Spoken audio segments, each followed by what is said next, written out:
A Navy SEAL spent his life fighting overseas, but the worst enemy he ever faced was his son's teacher.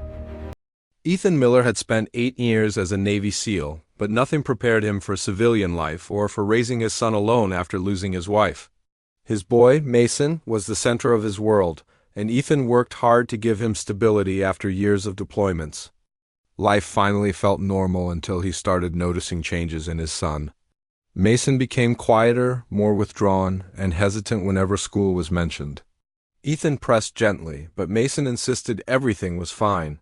One afternoon, Ethan was called into the school unexpectedly, and the tension in the air made his instincts sharpen. The vice principal mentioned behavioral changes, but offered no real explanation. Ethan left frustrated, sensing something deeper was wrong. Days later, Mason finally broke down and admitted that his teacher, Mr. Harlan, had been bullying him. Ethan's heart froze as Mason told him the man called him a killer kid and said Ethan was a washed-up murderer who only knew how to break things. Mason hated school because he felt judged for something he didn't understand. Ethan kept his composure, but the pain in his chest was sharp. He had spent years protecting his country only to come home and find his child unprotected. He confronted the school, but they brushed off Mason's claims. Mr. Harlan denied everything and acted offended that anyone would accuse him of misconduct. Ethan knew better than to lose his temper with administrators, so he began gathering information quietly. He talked to other parents and discovered several children had complained about Harlan, but the school always protected him. Ethan's military instincts returned and he started his own investigation. He learned that Harlan resented veterans and used subtle intimidation to maintain control in his classroom. Ethan realized he needed evidence before confronting him again. He placed a small recorder in Mason's backpack, and what he later heard made his blood run cold. Harlan mocked Mason, belittled his father, and told students that violence ran in certain families. Ethan took the recording to the school board, expecting action, but politics stalled the process. Some board members insisted on more proof or warned of lawsuits. Ethan understood bureaucracy, but he wouldn't allow anyone to harm his son again. While digging deeper, he learned Harlan had a disturbing past involving a private academy where multiple complaints were filed before he quietly resigned. Ethan contacted a friend with investigative connections who uncovered that Harlan had a history of manipulating students and targeting vulnerable families. Armed with new information, Ethan prepared to expose him publicly. Meanwhile, Mason grew more confident knowing his father believed him. One evening, Ethan got a call from another parent saying Harlan had punished Mason unfairly again. Ethan rushed to the school and found his son in tears after being forced to stay late and write degrading lines.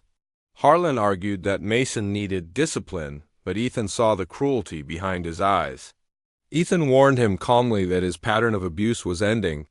The next morning, Ethan met with the superintendent and played the recordings.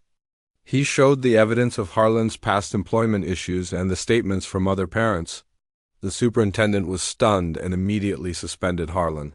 The school board arranged an emergency hearing and dozens of parents attended, sharing similar stories they had been afraid to voice. Ethan spoke last, explaining the impact on Mason and reminding them that a teacher's duty was to protect children, not shame them. With overwhelming testimony, the district fired Harlan permanently and launched a broader investigation into how he kept his job for so long. Harlan reacted by threatening legal action, but the truth spread quickly and his reputation crumbled. Law enforcement became involved after several families filed reports. Ethan felt relief for the first time in months knowing Mason was finally safe.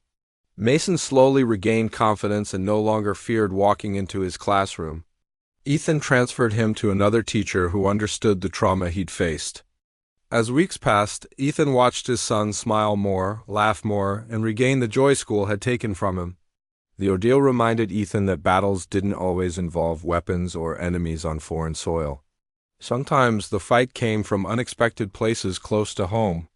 Mason told his father he wanted to be brave like him, and Ethan assured him that standing up for others made him stronger than any soldier. Parents from the community thanked Ethan for exposing the truth and giving them the courage to speak out. Ethan knew he hadn't done it alone, he had simply refused to stay silent. When the case against Harlan moved forward, Ethan attended every hearing to support the other families. He wanted Mason to see that justice mattered. Eventually, Harlan moved away, unable to escape the consequences of his actions. Mason flourished in his new environment, and Ethan felt proud knowing he had protected his son in the most important battle of his life. He realized that fatherhood required both strength and patience, skills he had sharpened during his years of service. What mattered most was showing Mason that nothing could ever break their bond. Ethan remained vigilant but finally allowed himself to breathe again. He'd faced enemies overseas, but this fight for his son meant more than any mission he had ever taken. He returned to normal life with a new sense of purpose. Mason thrived, confident that his father would always be in his corner, and Ethan carried forward knowing that when someone tried to break his family, he did what a real protector does. He stood up and won,